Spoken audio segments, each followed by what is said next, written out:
All right, we're starting this. Bad morning to y'all. Waiting for a few people to get in here. It's the 27th of July, 2017 or 2018.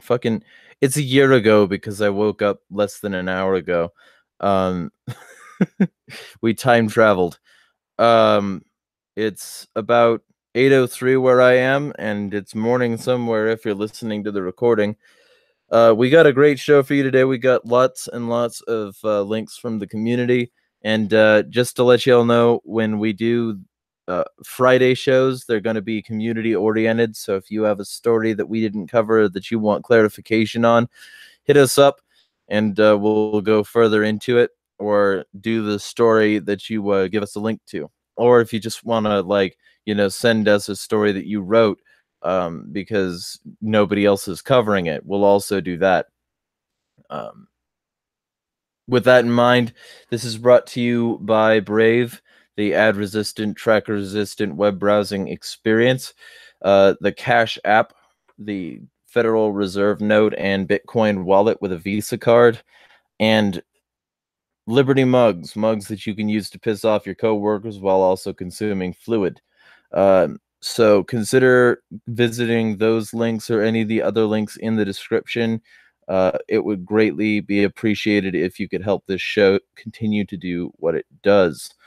Now, for those of you who are real new and don't know what bad morning news is, we're the alternative and the antidote to your butter yellow couch fucking morning news shows. I got the vibe that a lot of people wanted something like this, and Lupin had happened to agree with me. So we're going to be doing this, and we also have positions open for anchors pretty regularly. And at some point, I want to develop this into a full-on 24-hour news network. So feel free to help that happen as well. And if you'd like, we have positions open for anchors. As long as you have like one or more days a week, you could regularly be there. We could work that out. So, with that in mind, why don't you get into your first story you were going to cover? You got it from Jeffrey Hamby on Google. Yeah, correct. It was via Discord on this one. But yeah, I know Jeffrey from Google Plus in particular. And I had seen this one doing the rounds. To be honest, it's worth covering because the ACLU has kind of gone full potato. Liberty makes us unfree, says the ACLU. The government wouldn't abuse us if we stopped making it upset, according to one-time civil liberties advocacy group. This is from Reason.com, by the way. What purpose is served by the American Civil Liberties Union? I know that the words civil liberties appear right there in the name, but it's increasingly difficult to take that seriously as the organization's mission. Just a month after it linked internal ACLU case selection guidelines, revealed the organization to be stepping back from viewpoint-neutral advocacy of free speech rights, the ACLU claims that vigorous advocacy for self-defense rights is to blame for government expansion of the security state. Mass shootings, quote, mass shootings create a pervasive sense of insecurity and anxiety that politicians and policymakers will inevitably seek to address. Senior policy analyst Jay Stanley insists on ACLU's Speech, Privacy, and Technology Project blog.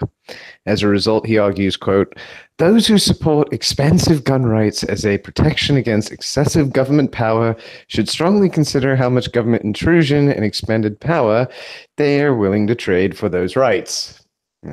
I think zero is pretty much what most people who have a brain would say, to be quite frank. You don't give away all of your rights to the state unless you want to be a slave.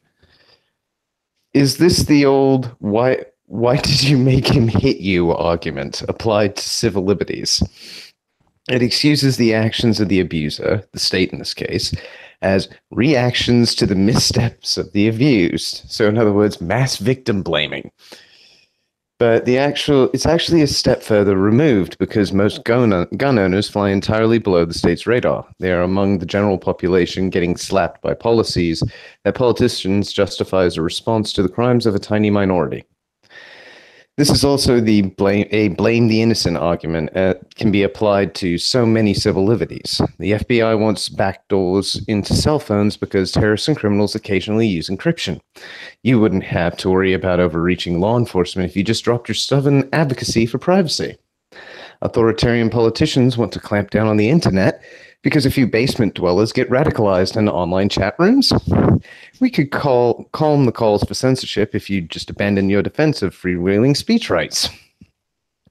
Anybody with a limited taste for defending freedom or an actual hostility to the same can construct a similar stop making them hit you argument against the exercise of any sort of liberty that makes government officials nervous, which means there is no end to it. Because the whole idea of people going through their lives unguided and unmonitored ultimately keeps government officials awake at night. That's why they'll grab for any excuse at hand to expand their power and control. Officials in the UK have already implemented probably every restriction on firearms that Stanley could imagine. The country has no expansive gun rights, nor much in the way of advocacy for them. Not that London's rising violent crime rate cares. So there's no push for government intrusion and expanded power, right? Wrong. The British government has adopted what Edward Snowden calls the most extreme surveillance in the history of Western democracy. It goes further than many autocracies. The UK also requires internet companies to take down extremist content, quote unquote, and threatens legal penalties if they are not quick enough to do so. Which liberties should our friends across the Atlantic stop advocating so that the government will stop hitting them, Mr. Stanley? That the ACLU has become a bit weak-kneed when it comes to civil liberties advocacy is all too apparent. Last year, after an alt-right rally in Charlottesville, Virginia, degenerated into a lethal riot, staff members pushed back against the organization's representation of one of those rally organizers. Our broader mission, which includes advancing the racial justice guarantees in the Constitution and elsewhere, not just the First Amendment, continues to be undermined by our rigid stance on free speech, they wrote in an open letter by the New York Times, obtained by the New York Times. That temporizing on free speech appears to be taking root in official policy. Wendy Kamina, a former ACLU board member who repeatedly criticized the organization's retreat from bold advocacy for liberty, published excerpts from new case selection guidelines in the Wall Street Journal. You can get the full article from Reason. Speech that denigrates marginalized groups can inflict serious harm and is intended to and often will impede progress towards equality, the guidelines say. As a result, the decision as to whether to take a case will depend in part on, quote, the extent to which the speed may assist in advancing the goals of white supremacists or others whose views are contrary to our values. Not everybody takes alarm at the new ACLU guidelines. Former ACLU President Nadine Strossen said that only the national board may change policy and, quote, would never let the staff get away with, in effect, modifying policy through the stratagem of implementation guidelines. But the guidelines do exist, and other insiders agree with Kaminer that they indicate a troubling shift in focus in the organization. In other words, commented Ira Glasser, former executive director of the ACLU, in response to the leaked guidelines, the ACLU now advises all its affiliates to consider the content of speech and whether it advances our goals before deciding whether to defend the right to speak.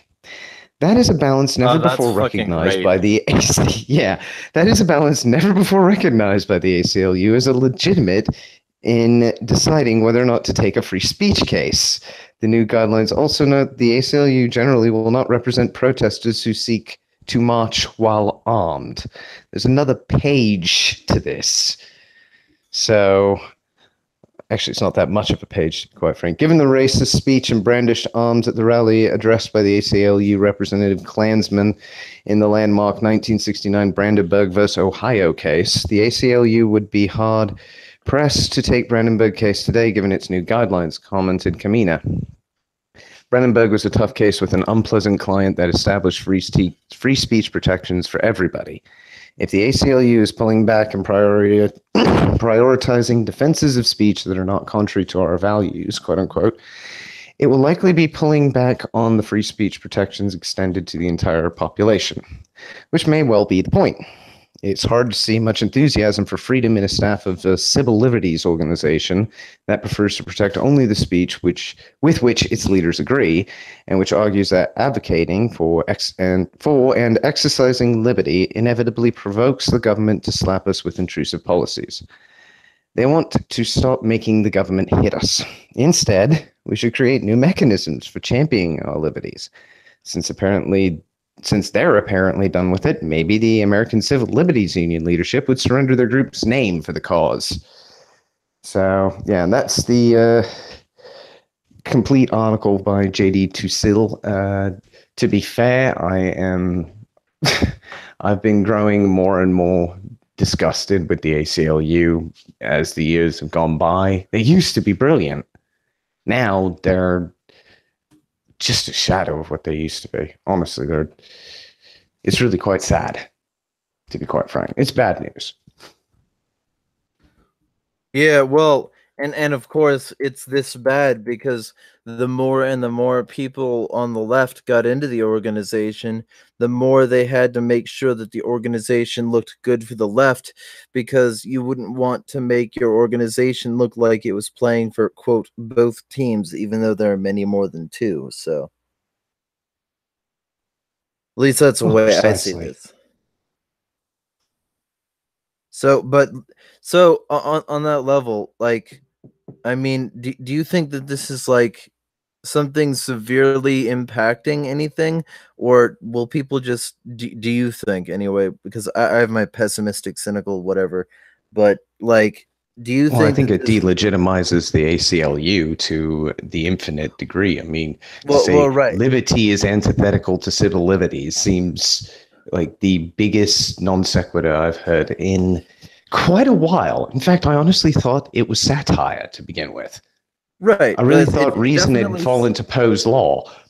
it definitely sounds like an Onion article, but what I was asking is if you think that they'll start to see legitimate competition, like in terms of, something that's not the ACLJ, which just, claims that anybody who's not Christian is the enemy, and anybody who is Christian is automatically the most persecuted minority.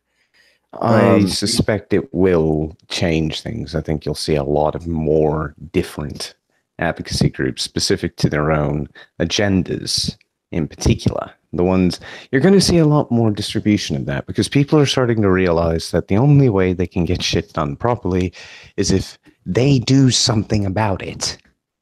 Like there's people in the States who, like, for example, Domino's filling in potholes, or individuals just going out and filling them in because they got sick to death of waiting for their local government, which never spent the money on them.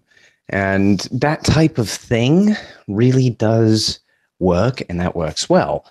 The more people realize that works well, the more likely they'll create those voluntary organizations, those groups that they have to work with. And the less likely the state's usefulness will be apparent. In fact, it'll probably drive itself into obsolescence as a too expensive to run sort of organization. That is my opinion on the matter. But it's going to be a while, and it's probably going to hurt to get to that point properly. Yeah. But people are starting to see it. Well, it's like a band-aid, any sort of change is going to require pain. So, okay, so I guess then I'll jump into the next story because I think that one's fairly apparent. Fuck the ACLU for cucking out, and fuck anybody who treats them as though they're a legitimate organization, even though they're not here for civil liberties, just civil liberties on our side. Fucking terrible. But let's just jump into the next story. I think this one is relatively awful. I mean, I've suspected that this has been happening for a while now, and it's the reason I haven't been throwing my DNA out there. It's This one's from Time magazine, under their health and genetics section, written by Jamie Ducharme, and it's a major drug company now has access to 23andMe's genetic data. Should you be concerned? Consumer genetic testing company 23andMe announced on Wednesday that GlaxoSmithKline purchased a $300 million stake in the company, fucking allowing the pharmaceutical giant to use 23andMe's trove of genetic data to develop new drugs and raising new privacy concerns for consumers. The collaboration is a way to make novel treatments and cures a reality. 23andMe CEO Anwar Wojcicki, I'm pretty sure I'm mispronouncing that. It might be Wojcicki. I don't know, whatever. Said in a company blog post, but though it isn't 23andMe's first foray into drug discovery, the deal doesn't seem quite so simple to some medical experts or some of the roughly 5 million 23andMe customers who sent off tubes of their spit in exchange for ancestry and health insights. Perhaps the most obvious issue is privacy, says Peter Pitts, president of the Center for Medicine in the Public Interest, a nonpartisan nonprofit that aims to promote patient-centered healthcare. If people are concerned about their social security numbers being stolen, they should also be concerned about their genetic information being misused, Pitts says. This information is never 100% safe. The risk is magnified when one organization shares it with the second organization, and when information moves from one place to another, there's always a chance for it to be intercepted by unintended third parties. That risk is real, agrees Dr. Arthur Kaplan, head of the Division of Medical Ethics at the New York University School of Medicine. Kaplan says that any genetic privacy concerns also extend to your blood relatives who likely did not consent to having their DNA tested, echoing some of the questions that arose after law enforcement officials used a genealogy website to find and arrest the suspected Golden State Killer in April. But in Kaplan's view, the deal raises some even larger questions, namely whether customers really knew what they were signing up for when they spit into those tubes. A lot of people paid money to 23andMe to get their ancestry determined, fun recreational stuff, Kaplan says, even though they may have signed a thing saying, I'm okay if you use this information for medical research. I'm not sure they understood what that really meant.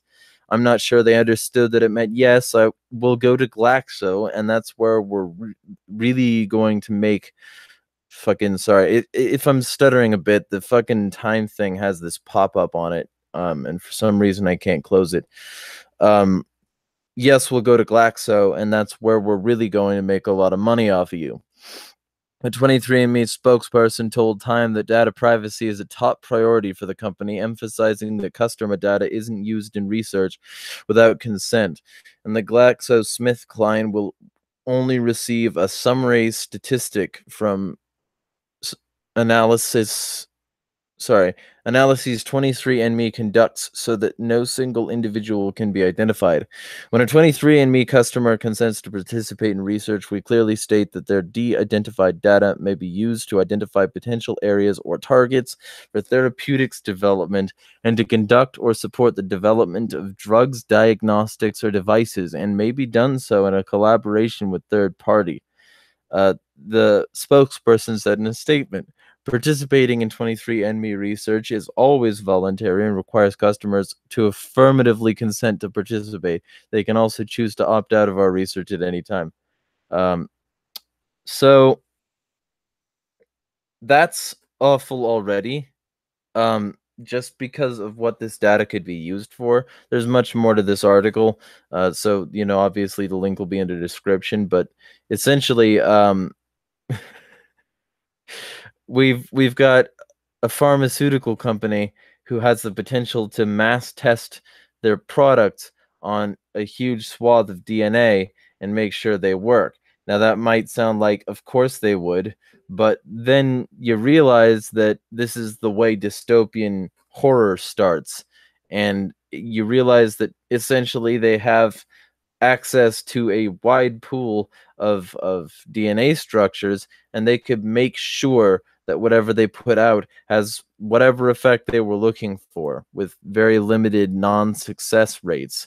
And so, like, that's already fucking terrifying. And then, like, the fact that the authorities could also then use this information for many other things should also be of concern. Um, and like it seems really obvious to me that this is terrible. But then there's more information on another site. This article's dated back to 2014. It's from the DNA Science blog. I'm not sure how reliable this is, written by somebody named Ricky Lewis. He's a PhD. Uh, it's genetic testing for all. Is it eugenics? Um, and so I'm going to read this, at least some of this, and it'll provide the case relatively quickly. It seems like a pretty bluff site. So, in recent weeks, there's been talk of 3 types of genetic testing transitioning from targeted populations to the general public. Carrier screens for recessive diseases, tests for BRCA mutations, and non-invasive prenatal testing to spot extra chromosomes in fetuses from DNA in the maternal bloodstream. Are these efforts the leading edge of a new eugenics movement? It might appear that way, but I think not. When I began providing genetic counseling 30 years ago at CareNet, a large OBGYN practice in Schenectady, New York, few patients were candidates for testing. Pregnant women of advanced maternal age, someone with a family history of a single gene disorder or whose ethnic background was associated with higher prevalence of a specific inherited disease. Their risk justified the cost and potential dangers of the test. Now the picture is rapidly changing as plummeting DNA sequencing costs and improved technologies are removing economics from the equation. It's becoming feasible to test anyone for anything, a move toward pan-ethnic genetic screening that counters the sickle cell is for blacks and cystic fibrosis is for whites mindset. So here's a look at 3 very different types of genetic tests that are poised to make the leap to the general population. And despite new targets revealed with annotation of human genomes, some of the detection technologies themselves are decades old. So I'm going to link to the article so that you can read it for yourself, but it concludes, is it eugenics? Eugenics is, quote, the science of improving a human population by controlled breeding. Mention of the term is often followed by reference to Nazis.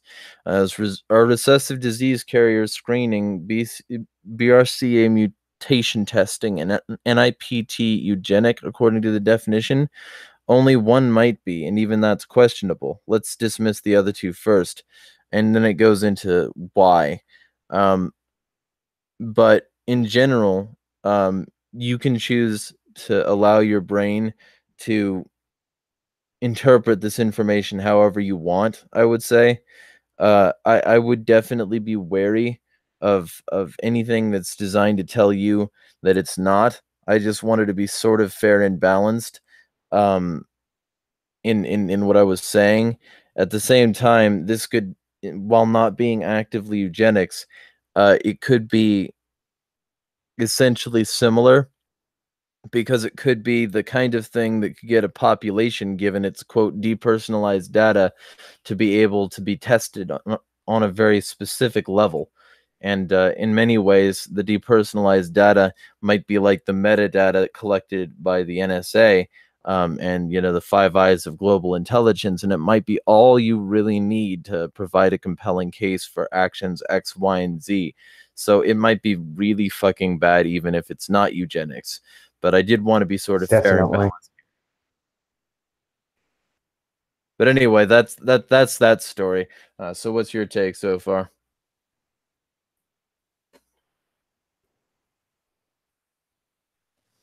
To be honest, mate, you're gonna have to give me a minute. Something's quickly come up. Gotcha. Okay, well, my take in general is the fact that I've been wary of taking these tests for a while. I didn't want to throw my information out there in a very specific way. And, to be completely straight, when I first started hearing about it, it sounded like a really good way to control a population, whether that be its expansion or whether that be its like like little specific niche things that happen. Um, it seems like a really easy way to give a glimpse into how best to keep a population at bay, etc. So you could watch like breeding rates in certain areas. You could watch what happens to those certain areas once you did, because pharmaceutical companies have access to a shit ton more data that's just given to them in many other ways. Same with doctors in general. So with that information and with the information of what people are doing and generally how they're feeling in local areas, you could start to, like inject certain stimuli into the local environment and see if that changed the way it worked. And that's fucking terrifying. That's manipulation from above. That's year zero bullshit, like Nine Inch Nails year zero bullshit. And you're looking into really, really awful futures that come out of that. So I would be wary of it anyway. But then combine that with the fact that they're now apparently directly selling your data, or have always been directly selling your data.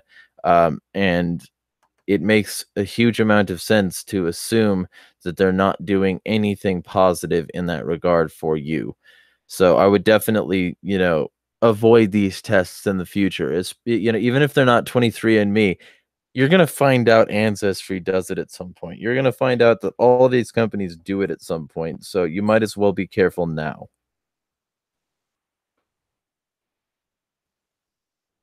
Got that thing solved yet? 10 seconds, sorry, mate. Gotcha. Just, be wary of anything like this in general. When you're starting to give a decent amount of your information, even if you get some in return, you're contributing to a global sort of info zeitgeist. And in many ways, this is contributing to the future of AI, smart cities, the grid. And if you want a good description of how that could look, watch TrueStream Media's recent video on, the sort of companion video to their movie on how Google's, whoopsie daisy accidentally released video that they totally didn't mean to release to the public, came out and started to talk about how they're going to start creating ledgers of public goals, treating humans as bacteria in a petri dish, and treating it as though they're essentially data points rather than individuals. And in doing so, starting to look at us as a moving mass instead of as the individuals we are. And if you start to look at that and you start to look at the fact that they want a self-writing ledger, which is fucking insane to think about, of these goals. It won't work either, to be honest, because that's not how people work. It might Hang work. on. It might work because effectively people are willing to contribute enough information about their day-to-day activities that Google might just be able to suggest what people would already sort of want to do anyway, and then give them, some point or cartoon animal in exchange. But once this starts to happen, once people start to get all of their information in the cloud and in public, essentially, these companies will be able to control us. So I would be very wary of any of these sorts of things, and I would be very wary that they're not, working for the government in a very, very specific way. Because I don't see any other purpose for this sort of thing. Jeremiah, mate, I'm really sorry. My wife's suffering from heat stroke at the moment because of the heat over here, and I'm gonna have to drop off. Okay. All right. Well, I'll hold down the episode for the rest of the time. I hope she gets better. Me too, mate. See you in a bit. See you Monday, hopefully. All right. Be well. See ya. Well, that's unfortunate, but fortunately, we also share the links that we're going to talk about amongst each other, so it shouldn't be too hard to keep up. But yeah, like, whenever I start to look at this sort of thing in this sort of way, I start to think of the average person's response to it. I don't think this will stop any of it. I don't think this will change what we're talking about here. I think this will keep on going the way it's always been going, and that when you get your Ancestry or 23andMe or whatever, you're going to end up with a lot of possible applications that, and none of them really seem good to me. So I would definitely be wary of these in the future. Um, on that level, we have another news story submitted to us. Uh, this is a Bank of America story, I believe, and we're talking about Zero Hedge here. So I don't know how many of you think that that's a reasonable source, but um, effectively, yeah, a woman found her Bank of America safety deposit box had vanished. A safety deposit box should, by definition, be safe. However, to her surprise, that is precisely the opposite of what a California woman discovered a few days ago. Susan Nomi stated that when she went to open the Bank of America safe deposit box she had for 16 years, the entire box had vanished. The safe is where she kept her family's jewelry and her dad's coin collection. I was in shock. I was just like, what happened to my box? Said Nomi, quoted by CBS Sacramento. Worse, Bank of America, which was custodian of the safety box, couldn't explain where her valuables went. They don't have an answer. They don't have an answer. They say, thanks for letting us know, Nomi said. Making matters worse for the infuriated woman, she herself was a retired Bank of America employee of 40 years, and she's not alone. Others have complained that Bank of America drilled their safe deposit boxes without permission or notice. Another dissatisfied customer, Wendy Wu, said her belongings were taken out of her safe deposit box and shipped to her by the bank. Everything was dumped in a plastic bag, said Wu. In the process, a ring went missing and a necklace was damaged in the process. Safe deposit box, that's what it's for. Safe, she said. Only not when the safe belongs to Bank of America. A second family complained that it too had gotten the contents of their safe deposit box shipped back too, but claimed $17,000 in jewelry was missing. I just got robbed from the bank, another woman complained. They just took my stuff. Needless to say, what makes these situations bizarre is that according to federal rules, banks can drill a box without permission only when there's a court order, search warrant, delinquent rental fees, requests from estate administrators, or if the bank is closing a branch. And yet none of those reasons applies to any of these cases. Safe deposit consultant Dave Gwynn trains bank employees on proper safe deposit box procedures. He said federal law requires the banks give customers adequate notice. A notification should be made either by registered letter or by certified receipt letter, said Gunn. Meanwhile, in its defense of B of A, said it does notify customers by mail in accordance with law well in advance prior to drilling a box, but former employee Nomi's not buying it. I worked for them. It's not like they couldn't get a hold of me or anything.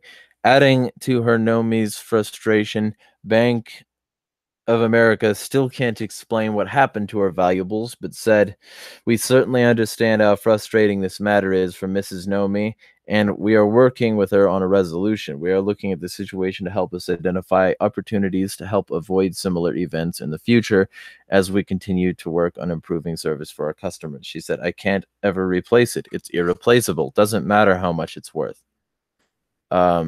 Eventually, once the CBS News team got involved, the bank finally agreed to cut her a check. B of A also paid to fix Miss Wu's damaged jewelry, but left each of them wondering how safe a safe deposit box is. Nomi has advice for others. Check what's in your box, and if you haven't been in it for a while, make sure it's there. The Bank of America rental agreement says they could terminate your rental agreement for your safe deposit box if you don't give proper identification when requested. The customers in these incidents say that does not apply to their cases. So that's something, isn't it? You can't even rely on the bank to store your shit. And you couldn't have relied on it before, to be completely straight. You like trusting these banks is fucking insane. But like the fact that they're being so open and brazen about basically stealing from you should be of dire concern. At least I think so. So it would be interesting to see how this proceeded moving forward. It would be even more interesting to see if this looked like a possible class action lawsuit, because I could see something like that happening. So, on that level, I would say get your stuff out of the bank. Buy yourself a vault. If you've got jewelry, buy yourself a vault and screw it into your floor. Something like that, you know? Because relying on a bank, um, which is people you should be able to trust by their advertising, relying on a bank as your source of security for your belongings is asking for stuff like this to happen anyway. But when you end up with this sort of situation and a woman had to have a news team involved in order to get that sort of thing settled, that's a really, really fucking bad scene. And I would recommend getting as far away from it as possible because that's not a good thing. Um, Especially since when you start talking about this sort of thing being information, possibly, you start to think that maybe they might be looking at this on a more normal basis. And they might be looking at this on a very specific basis to try and steal your identity or many other things that are generally nefarious and usually considered not good out of 10. So those things are available as information here. Additionally, let's look at this. We've got a French Watergate because adding the word gate to things started to get old, so they're not doing that anymore. This is by Michael Curtis on American Thinker. It says Watergate may be the lodestar of cover-ups, the concealment or acknowledgement of regrettable behavior, but it was not the first or the last, nor confined to the U.S. French military authorities disgraced themselves in the French Republic in 1894 by planting forged documents in the file of Alfred Dreyfus to suggest he was a spy and had committed treason. Cover-ups were central in the Harding Teapot Dome scandal in 1922 and were in the Soviet Union when Mikhail Gorbachev waited 3 weeks before revealing the malfunction in the Chernobyl nuclear power plant in Ukraine in April 1986. British cabinet ministers in 1964 refused to tell the Prime Minister Alex Douglas Home that Anthony Blunt, the surveyor of the Queen's pictures, had confessed to supplying KGB with thousands of documents while working for MI5 during World War II. Now there's a controversy over a cover-up or attempted cover-up concerning another leader, French President Emmanuel Macron and his administration. This is Benallagate. Okay, I guess they still are doing it. A chain of attempted French cover-ups. The affair is particularly paradoxical because Macron has called for transparency and integrity into the nation's highest office to ensure a republic of responsibility. It's the first scandal to affect Macron, accused of maneuvers to cover up information about a felony by a member of his security team. This new ongoing scandal concerns the behavior of 26-year-old Alexandra Benalla, a member of the French security service, head of the detail in 2017 and bodyguard of Macron. Benalla, a kind of French Rambo, was trained as a gendarme. I'm pretty sure that's how you pronounce that. In 2009, whatever. I'll just say it that way. But left the service several years later. He did play a role in security arrangements during Macron's 2017 presidential campaign. It's still unclear whether Benalla was officially authorized to attend and observe law enforcement at the May Day demonstration by labor unions on a left bank street in Paris. However, he acted as a policeman wearing a police helmet with a visor and an official police armband, the attire of riot police, while dressed in casual clothes, not police uniform. Unfortunately, along with the peaceful unionists, there were 12,000 Black Bloc protesters, individuals who wore black clothing and ski masks to conceal their identity. They attacked the police and property, smashing shop windows, Benalla responded. 2 videos showed he had beaten 2 people, pulling and dragging a woman, and several times hitting a man who fell to the ground. At the very least, Benalla had exceeded any official authorization to act and disrespected the rule of law. Why was he not immediately brought to justice for his violent actions? The Minister of the Interior, Gerard Collomb, claims that after being told of the incident, he informed Macron on May 2nd, a day after the incident of the issue. However, though Benalla's superiors at the Elysee Palace were responsible for reporting his actions, it was also the duty of Collomb to inform the legal authorities. Article 40 of the Penal Code, approved in March 1994, states that any constituted authority or public official who learns of a felony or misdemeanor is obliged to notify and transmit information and relevant documents to a district prosecutor. Colomb did not do so, saying it was up to the president to respond. However, Bonella was suspended by the president's office for 2 weeks without pay, given an official warning, and demoted. Yet this was a weak sanction. He continued in the security system, attending the burial of Simone Veil at the Pantheon, taking part on July 14th, and welcoming home France's successful soccer team in the World Cup, and was present at Macron's summer home. Bonella was fired only on July 20th, 2018.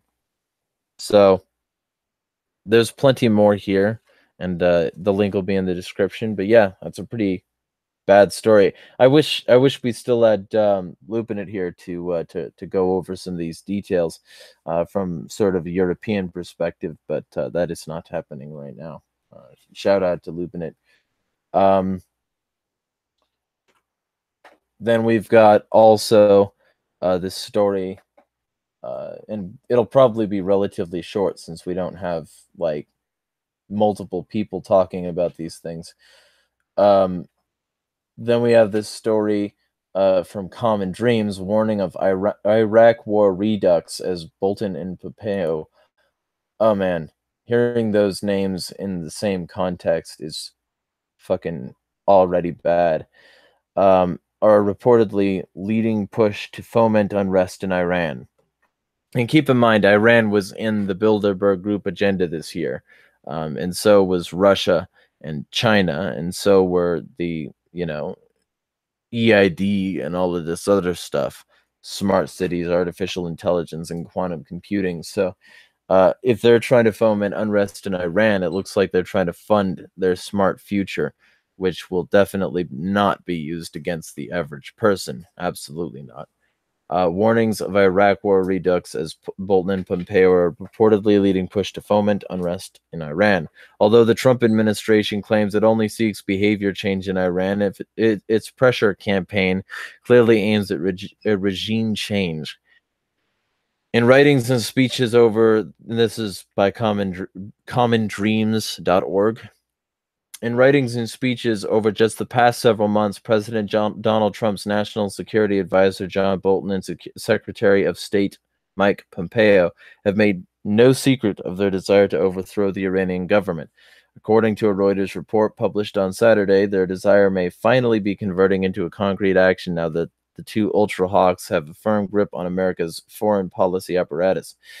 The Trump administration has launched an offensive of speeches and online communications that are meant to foment unrest and help pressure Iran to end its nuclear program in its support of militant groups, Reuters reported, citing anonymous U.S. officials familiar with the effort. More than half a dozen current and former officials said the campaign, supported by Secretary of State Mike Pompeo and National Security Advisor John Bolton, is meant to work in concert with the U.S. President Donald Trump's push to economically throttle Iran by reimposing tough sanctions. The new initiative, which the White House refused to discuss with Reuters, comes just weeks after Pompeo unveiled what critics described as a wildly unrealistic set of demands that Iran must meet if it wishes to engage in nuclear discussions with the United States. In May, Trump officially violated the seven-nation Iran nuclear accord, but Iran has worked in concert with European nations to keep the deal alive and has repeatedly stated that it is not developing nukes and has no desire to do so. The White House's deliberate pressure campaign was also revealed just 24 hours before Pompeo was set to deliver a speech in California on Sunday that is benignly titled Supporting Iranian Voices. This is a screenshot on Twitter. On the second question, which I think was about the travel ban, our support for the Iranian people and their ability to exercise their rights to free speech and peaceful protest is a fundamentally separate issue from implementing 9645. As you know, it imposes visa restrictions on nationals from Iran and 6 other countries. Iran regularly fails to cooperate with the United States in identifying security risks. It's the source of significant terror threats, a state sponsor of terrorism. They fail to receive its nationals subject to final orders of removal from the United States. And so the visa restrictions that we put in place were a result of the Iranian government's failure to comply with the kind of information sharing criteria that we look for, and also the national security and public safety risk factors. I will point out that the travel restrictions don't apply to student visas. That's from Bahman Kalbasi on Twitter. He says hashtag Pompeo to give a speech in California to, quote, support the Iranian people on Sunday, but is yet to answer this most basic question. If he and Trump care about Iranian people, why did they ban them from entering U.S.? The response below from an administration official to this question is utter nonsense. Back to the article. Far from what the title would suggest, National Iranian American Council Vice President for Policy Jamal Abdi argued in a statement that Pompeo's speech is a blatantly cynical effort to exploit Iranian Americans with the goal of advancing the Trump administration's aggressive regime change push. What President Trump and Secretary Pompeo want is to exploit Iranian Americans and co-opt the Iranian people to provide legitimacy for the Trump administration's Iraq war redux for Iran, Abdi said. Just as the Bush administration cultivated a few Iraqi exiles and talked about human rights to provide legitimacy for a disastrous invasion of Iraq, the Trump administration appears intent on using Iranian exiles to advance the dangerous policies that will leave the Iranian people as its primary victims. It should be abundantly clear that Secretary Pompeo, who called for bombing Iran instead of negotiations, is no friend of the Iranian people, Abdi added. As Americans, we have a vital role to play in ensuring our democratically elected government does not start wars on false pretenses or destroy lives in our names.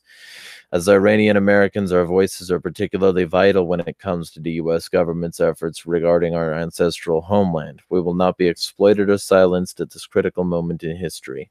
There's much more here. I would recommend everybody read it. The link will be in the description. But yeah, I can't say I didn't tell you. Looks like they're trying to ramp up for war in Iraq. If anybody's been watching Shit Shooting Sunday, which, by the way, this week will be part 3 of our anti-globalism, one world government, and new world order section. Essentially, I've been for a while saying that because Bilderberg covered Iran, they were probably ramping up for war, and that everybody should pay attention to that sort of thing, and especially pay attention to the alliance between the US and Russia that seems to be forming, and by extension, the US, Russia, and China, since the SEO took place, SCO, by the way, just in case I fucking ran over those letters too quickly, took place at the same time as Bilderberg, the G7, and NATO. So I would recommend thinking of this in terms of strategy, thinking of these as chess pieces they're setting up for a mate. And this specifically is designed to get people thinking in terms of war so that they can get this kind of war started. So it's pretty fucking awful from what it looks like. And we've got Bolton and Pompeo together in the same room doing similar things and on the same page. So if that's not evidence to everybody who's been paying attention that something really, really bad is on the horizon, I don't know what would be. I have no idea. I think that it's obvious that something truly awful is happening and being planned, and anybody who doesn't see it, at least partially, should open their eyes and maybe a few history books to watch this sort of thing turn into a war for profit like it always has. But and I would ask for my co-host's input here, but he is not here. So right now, all I will say is I hope his wife is okay, sincerely, and I hope that he can attend Shit Shooting Sunday as well, so that he can give all of us an update on what's been going on there. Heat stroke can be pretty bad. It can be fatal. But I hope that it's not. I hope that his wife can go to the emergency room or whatever the UK equivalent of that is. I'm not sure what they would call it, and I hope that she can get the help she needs. But generally speaking, that pretty much concludes this episode. I would say keep your eyes on the horizon, because there's a bunch of shit ramping up, and there's a bunch of people that could make a whole lot of money off of the shit that's ramping up. And in terms of how this affects global policy, well, Trump is a businessman, and making deals with plenty of businesses for possible wars for profit makes a great deal of sense in terms of why Trump might have been selected for the White House. So if any of you are still on board with the Trump is draining the swamp shit, just watch what the people he surrounds himself with are doing, and recognize the fact that this sort of thing is happening for a reason, and is happening for a very specific reason. And in this case, that reason appears to be ramping up for a massive, massive bloody conflict in Iran. And we've got some comments. I'll field those and then I'll wrap it up. He says the Finian Cornelison says the crying Nazi is barred from Virginia for 5 years. So that's interesting. I didn't know that. I guess they're letting him cool down or whatever, forcing him to cool down or whatever. Fucking Finian says military had my DNA years ago, so I haven't cared about it. They can definitely do damage using the data, though. DNA tests would say they are worth one thing. Paternity tests. I recommend guys who are not absolutely sure to check. DNA won't matter in the near future. All people starve to death without food. As one wise reply to this post on Zero Hedge said, the only thing you should keep in a bank is debt. Yeah, basically even what is in the deposit box is not your property anymore. Private vault services are good too. So I agree with all of that, relatively speaking, although I think that part of the starvation mechanism will be to know who is where, and having access to that DNA is definitely a good thing to keep in mind. But like beyond that, if somebody's prepping, they definitely shouldn't be wasting time on some website trying to find out who their blood is related to. So there is that part of it too. Car Camp, it says, I have heard government and banks are considering allowing bail-ins, basically, where they treat the money you deposit as a loan and basically take your money. Well, they've been doing that essentially already. That's what fractional reserve banking is. And what fractional reserve banking is essentially they take your money and they artificially multiply it in a computer system to then loan that out to other people. So, I mean, it's already sort of happening anyway, even if it wasn't happening actively. So there is that. And Finian says, yes, happened in Cyprus. Bank bail-ins will happen. Also, 401ks will be confiscated or nationalized for your safety, of course, after a huge future stock market crash. And Finian's making a point he's made before. Oh, shit. Sorry. I fucking, my brain associated with your name, Camp002, with somebody on Twitter called Car Camp. So apologies for that. But Camp said that. So that is who said that. Finian's made a point he's made multiple times here on the show before, at least this channel anyway. He says he is there to oversee the collapse of the US dollar, referring to Trump. And he also says, buy silver and gold and keep it in your possession only after you have supplies, etc. The DNA thing reminds me of the Gattaca movie. Yeah, definitely. And that's the thing. TrueStream Media makes a relatively good case that all these sci-fi dystopias, all of these things that are, that paint a really, really grim picture of the future, they all are designed by the elites effectively to get you desensitized to it, to make it seem okay. Sort of like that line from Paul, where the government slowly introduced the image of the Greys to us so that when the Greys finally did pop out of nowhere, we would be like, yeah, that seems fine. So that's the sort of thing there. And I guess that'd be a good way to conclude it. Know that you're being manipulated, know that you're being lied to, and know that a lot of this is possibly usable in war and conflict and a bunch of other shit, and it's definitely something to keep your eyes out for. Don't let yourself be manipulated, and have a bad morning. Smash the state and fuck the system.